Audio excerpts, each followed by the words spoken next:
Hello दोस्तों, नमस्कार। कैसे हैं आप सभी। उम्मीद करता हूँ सभी अच्छे होंगे, स्वस्थ होंगे। दोस्तों, जैसा कि आप जानते हैं, हम इंडियन हिस्ट्री पढ़ रहे थे, जिसमें हम टॉपिक वाइज एमसीक्यू कवर कर रहे हैं। हमारे 4 लेक्चर ऑलरेडी हो चुके हैं, जिसमें 3 लेक्चर में हमने इंडस वैली सिविलाइजेशन को कवर किया था और चौथे लेक्चर में हमने वैदिक पीरियड के बारे में पढ़ना शुरू किया था। आज हम वैदिक पीरियड का ही पार्ट 2 पढ़ेंगे, जिसमें हम बात करने वाले हैं उत्तर वैदिक काल के बारे में, जिसका टाइम पीरियड 1000 बीसी से लेकर 600 बीसी तक रहा। और आप लोग जानते हैं, इसी काल के अंदर आपके 3 वेद, जिनके नाम थे सामवेद, यजुर्वेद और अथर्ववेद की रचना हुई। इसके अलावा आप जानते हैं संसार के सबसे बड़े महाकाव्य के बारे में, जिसमें हम बात करें रामायण जो वाल्मीकि के द्वारा लिखी गई और महाभारत जो महर्षि वेदव्यास के द्वारा लिखी गई, उनकी रचना भी उत्तर वैदिक काल में हुई। चलिए आज की क्लास को हम शुरू करते हैं, जिसमें पहला क्वेश्चन है कि प्रसिद्ध 10 राजाओं का युद्ध किस तट पर लड़ा गया था। चलिए पहले तो अगर आप बात करें कि 10 राज्य युद्ध है क्या, कई बार इसे 10 राजा या कई बार 10 राज्य युद्ध के नाम से इसे जाना जाता है। ये 10 राज्य युद्ध जो है यह किस तट पर लड़ा गया, तो याद रखिएगा यह जो युद्ध लड़ा गया दोस्तों, यह लड़ा गया था पुरुषनी नदी के किनारे। कौन सी नदी के किनारे? पुरुषनी नदी के किनारे एक 10 राजाओं के बीच युद्ध लड़ा गया। जो पुरुषनी नदी है ये वर्तमान में किस नाम से जानी जाती है? ये रावी नदी के नाम से जानी जाती है। अगर आप बात करें इस युद्ध की, तो इसमें एक तरफ भरतवंश का शासक जिसका नाम था सुदास, वह लड़ रहा था, और दूसरी तरफ लड़ रहा था त्रसदस्यु।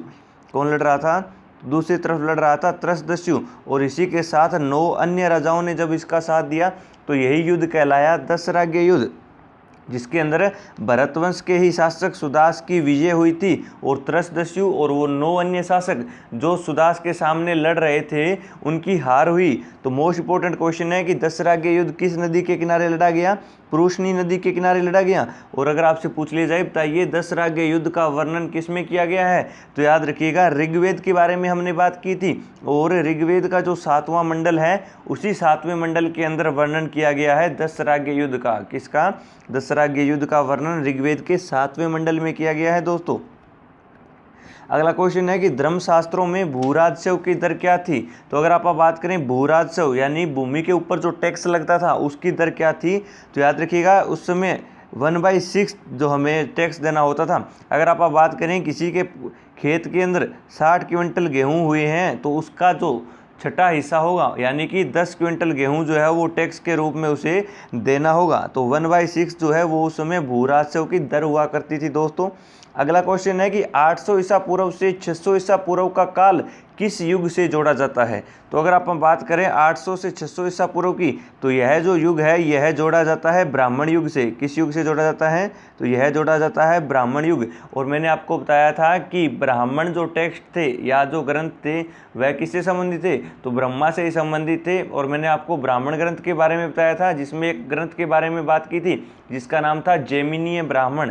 हमने जैमिनीय ब्राह्मण के बारे में बात की थी। ये जो जैमिनीय ब्राह्मण है, ये हरियाणा के बारे में जानकारी देता है कि प्राचीन हरियाणा जो है वो किस प्रकार का रहा था, जिसमें अगर आप बात करें तो इसमें महाभारत युग के और रामायण युग के बारे में बात की गई है दोस्तों। चलिए अगला क्वेश्चन है कि किस काल में अछूत की अवधारणा स्पष्ट रूप से उदित हुई थी। अगर आप बात करें अछूत की अवधारणा के बारे में, तो आप लोग जानते हैं कि जब धर्मशास्त्रों का काल शुरू हुआ, तो उसी धर्मशास्त्रों में जो है अछूत की अवधारणाएं शुरू हुई, जिसके अंदर जो बड़े लोग थे या जो ब्राह्मण हुआ करते थे, वह शूद्र या जो वैश्य जाति थी, इन्हें निम्न जाति का माना करते थे, और यहीं से ही शुरू होती है अछूत की अवधारणा। तो याद रखिएगा धर्मशास्त्र के काल में ही शुरुआत हुई थी किस चीज़ की? अछूत की अवधारणा की शुरुआत हुई थी दोस्तों।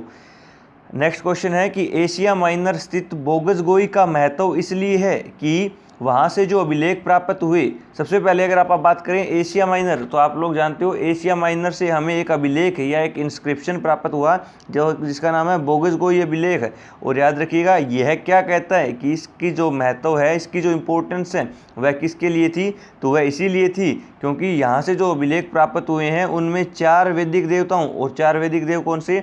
इंद्र, वरुण, मित्र और नासत्य का उल्लेख मिलता है। तो इसका जो राइट आंसर हो जाएगा वो क्या हो जाएगा? वह ए ही हो जाएगा कि इसमें 4 वैदिक देवताओं इंद्र, वरुण और मित्र का जो है वर्णन मिलता है दोस्तों।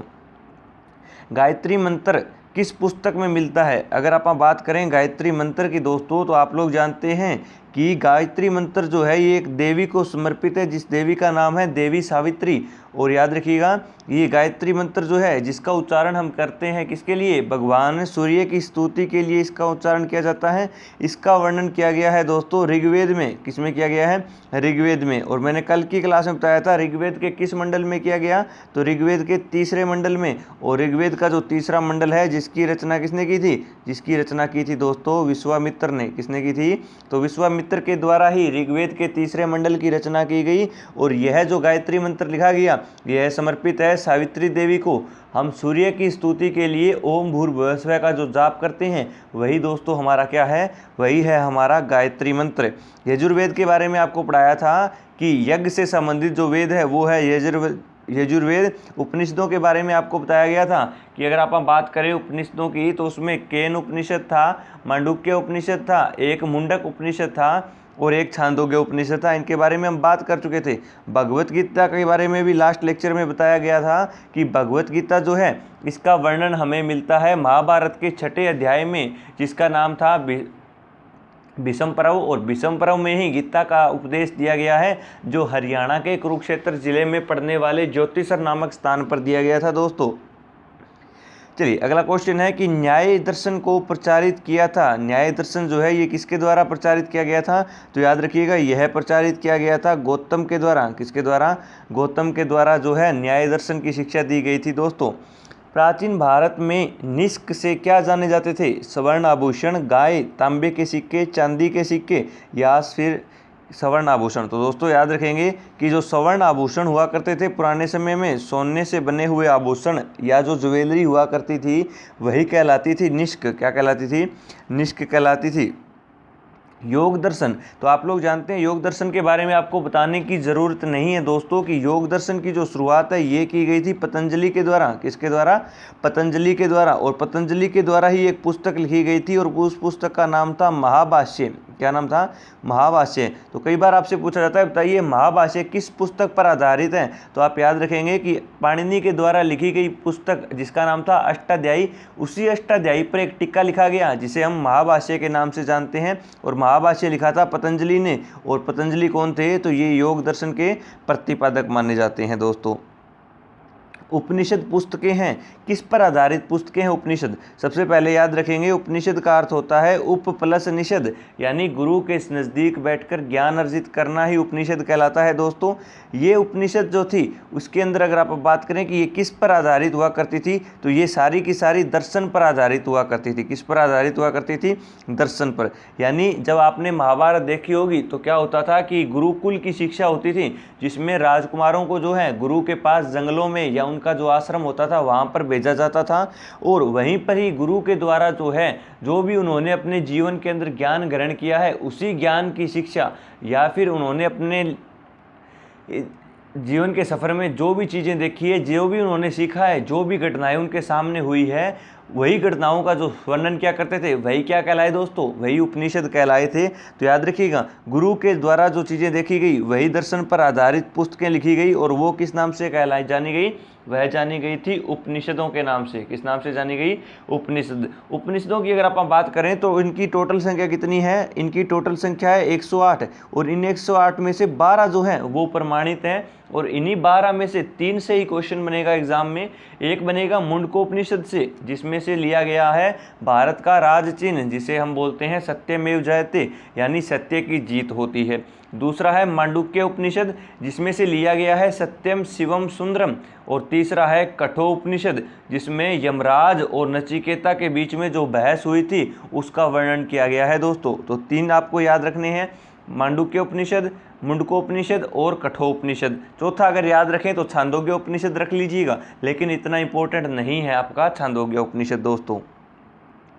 अगला है कि सूची 1 का सूची 2 से मिलान करें। तो मैंने लास्ट लेक्चर में ही आपको बहुत अच्छे तरीके से डिटेल में पढ़ाया था ऋग्वेद, यजुर्वेद, सामवेद और अथर्ववेद के बारे में। तो याद रखिएगा कि जो ऋग्वेद है दोस्तों इसके अंदर क्या है, इसके अंदर सिर्फ और सिर्फ है स्तोत्र एवं प्रार्थनाएं। मैंने बताया था कि ऋग्वेद के अंदर सिर्फ और सिर्फ क्या है, मंत्र है और जिन्हें ऋचा कहा जाता है। और यजुर्वेद में क्या दिए गए हैं, यजुर्वेद में दिया गया है दोस्तों दोस्तों यजुर्वेद की अगर आप बात करें तो आप लोग जानते हैं यजुर्वेद में क्या दिया गया है, तो इसमें दिया गया है स्त्रोत एवं कर्मकांड। लेकिन अगर आप बात करें सामवेद की, शाम का अर्थ ही होता है गायन, तो इसका अर्थ क्या हो जाएगा संगीत में। और अथर्ववेद में मैंने बताया था जादू टोने का वर्णन किया गया है, वशीकरण की बात की गई है, भूत प्रेत आत्माओं का वर्णन किया गया है। तो इसका जो राइट आंसर हो जाएगा वो क्या हो जाएगा, वो ए ऑप्शन जो है इसका राइट आंसर हो जाएगा। यजुर्वेद का पाठ करता है उसे होत्री या होता कहते हैं। आपको सारी की सारी बातें मैंने बता रखी हैं। अथर्ववेद का पाठ करने वाला ब्रह्मा कहलाता है। सामवेद का पाठ करने वाला क्या कहलाएगा दोस्तों, ये आप हमें बताएंगे कमेंट बॉक्स में कि सामवेद का जो पाठ करता है वो क्या कहलाता है, उद्दात्री कहलाता है या अधर्व्यू कहलाता है। चलिए बढ़ते हैं अगले क्वेश्चन की ओर कि आरंभिक वैदिक साहित्य में सर्वाधिक वर्णित नदी कौन सी है। अगर आप बात करें वैदिक साहित्य में सबसे ज़्यादा जिस नदी का वर्णन आया है वो कौन सी है, तो आप लोग जानते हैं उस नदी का नाम है सिंधु नदी। कौन सी नदी है वो, सिंधु नदी, क्योंकि इसी सिंधु नदी के किनारे आकर जब लोग बसे थे तो सबसे ज़्यादा जो वर्णन किया जाता है वो इसी नदी का किया जाता है। लेकिन जो सबसे पवित्र नदी मानी गई दोस्तों वो थी सरस्वती नदी। कौन सी थी, सरस्वती नदी। और आप जानते हैं इसी सरस्वती नदी के किनारे लिखी गई थी महाभारत। क्या लिखी गई थी दोस्तों, तो इसी के किनारे बैठकर महर्षि वेदव्यास ने महाभारत की रचना की थी, जो हरियाणा के ही यमुनानगर जिले के काठगढ़ गांव में पड़ने वाले आदिबद्री नामक स्थान पर की गई थी दोस्तों। अगर आप बात करें गंगा की, तो वर्तमान भारत की सबसे पवित्र नदी मानी जाती है गंगा नदी, जो सबसे लंबी नदी भी है।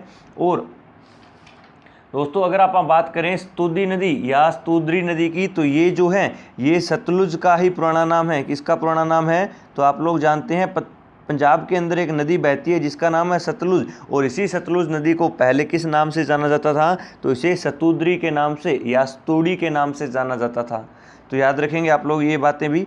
उपनिषद काल के राजा अशोकपति शासक थे किस चीज़ के, काशी के, केकय के, पांचाल के या विदेह के, तो याद रखिएगा ये केकय के शासक हुआ करते थे, जो राजा अशोकपति थे। उपनिषद काल की बात हुई है।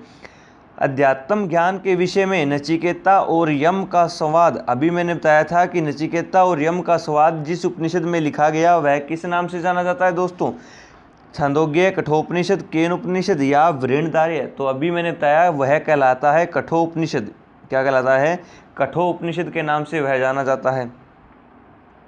वैदिक नदी कुंभा जो काबुल में पड़ती है यह स्थान, तो आप लोग जानते हैं काबुल का नाम आया है, और काबुल जो है ये कहाँ पे पड़ता है, ये अफगानिस्तान में पड़ता है दोस्तों। तो इसका जो संबंध है वो कहाँ से हो जाएगा, इसका जो राइट आंसर होगा वो होगा अफगानिस्तान में। तो वैदिक नदी कुंभा जो है इसका जो स्थान निर्धारित होना चाहिए वो कहाँ होता है, अफगानिस्तान में होता है दोस्तों। अगला क्वेश्चन है कि कपिल मुनि द्वारा प्रतिपादित दार्शनिक प्रणाली है, कपिल मुनि के द्वारा जो प्रणाली, दार्शनिक प्रणाली प्रतिपादित की गई थी वह कौन सी है, पूर्व मीमांसा, सांख्य दर्शन, न्याय दर्शन या उत्तर मीमांसा। तो आप याद रखेंगे कि कपिल मुनि के द्वारा जो प्रणाली, दार्शनिक प्रणाली विकसित की गई वो थी सांख्य दर्शन। कौन सी थी, सांख्य दर्शन थी। भारत के किस स्थल की खुदाई से लोह धातु के प्रचलन के प्राचीनतम प्रमाण मिले हैं दोस्तों। अगर आप बात करें सबसे पहले तो लोह युग की, किसकी बात करें, लोह युग की, तो आप लोग जानते हैं लोह धातु का जो आविष्कार सबसे पहले हुआ था वो किसमें प्रयोग किया गया था, तो वो फारस के लोगों के द्वारा प्रयोग किया गया था। फारस में ही एक वंश हुआ करता था जिसका नाम था हाकामनी वंश। कौन सा वंश, हाकामनी वंश, जिससे संबंध रखता था दारा प्रथम या डेरियस फर्स्ट।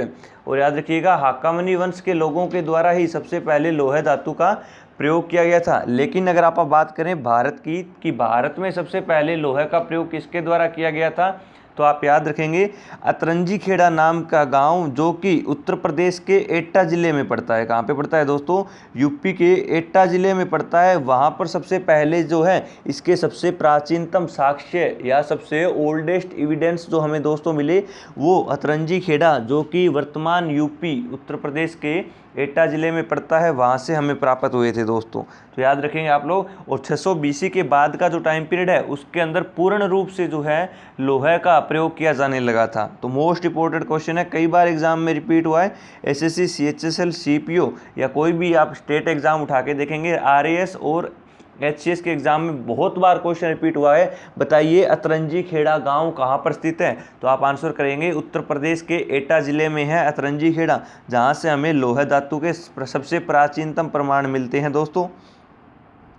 बढ़ते हैं अगले क्वेश्चन की ओर कि निम्नलिखित में से किसका संकलन ऋग्वेद पर आधारित है। तो दोस्तों अगर आप बात करें कि ऋग्वेद में मंत्र हैं, क्या है ऋग्वेद के अंदर, तो ऋग्वेद के अंदर सिर्फ और सिर्फ मंत्र हैं, और मंत्र जो है उसमें से कुछ मंत्र जो लिए गए हैं वह लिए गए हैं सामवेद में। किस में लिए गए हैं, सामवेद में। तो याद रखिएगा कि ऋग्वेद पर आधारित जो वेद है वो है सामवेद, और सामवेद का अर्थ की अगर आप बात करें तो शाम का अर्थ होता है गायन, और यही वेद कहलाता है भारतीय संगीत का जनक।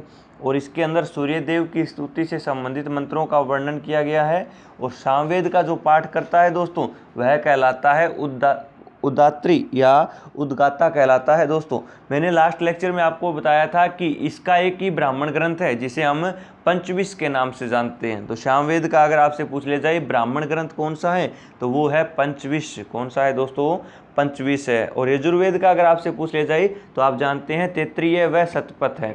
और अथर्ववेद का पूछ लिया जाए तो एकमात्र गोपथ है। कौन सा है, गोपथ है। दोस्तों निम्नलिखित में से कौन सा प्रस्थान त्रयी में शामिल नहीं है, तो अगर आप बात करें भागवत, भगवत गीता, ब्रह्मसूत्र या उपनिषद, तो इसके अंदर जो प्रस्थान त्रयी है उसमें कौन सी चीज़ शामिल नहीं है, तो उसके अंदर शामिल नहीं है भागवत। क्या शामिल नहीं है, भागवत दोस्तों शामिल नहीं है। कर्म का सिद्धांत संबंधित है, तो कर्म का आप लोग जानते हैं बहुत अच्छी तरीके से मीमांसा से संबंधित है। तो इसका राइट आंसर क्या हो जाएगा कि कर्म का जो सिद्धांत था वह मीमांसा से ही संबंधित है। न्याय के बारे में मैंने आपको ऑलरेडी बता दिया है। वेदों को अपरुष्य कहा गया है, क्यों कहा गया है वेदों को अपरुष्य, क्योंकि वेदों की रचना देवताओं द्वारा की गई, क्योंकि वेदों की रचना पुरुषों द्वारा की गई, क्योंकि वेदों की रचना ऋषियों द्वारा की गई, या इनमें से कोई नहीं। तो याद रखिएगा कि वेदों को अपौरुषेय इसलिए कहा गया है क्योंकि जो वेदों की रचना की गई थी यह किसके द्वारा की गई थी, यह की गई थी दोस्तों देवताओं के द्वारा। किसके द्वारा की गई थी, देवताओं के द्वारा की गई थी। वैशेषिक दर्शन के प्रतिपादक कौन है, तो याद रखिएगा वैशेषिक दर्शन के जो प्रतिपादक हैं उनका नाम है उलूकनाद। क्या नाम है, उनका नाम है उलूकनाद। पतंजलि के द्वारा लिखी गई थी महाष्य। कपिल के बारे में हमने अभी बात की थी।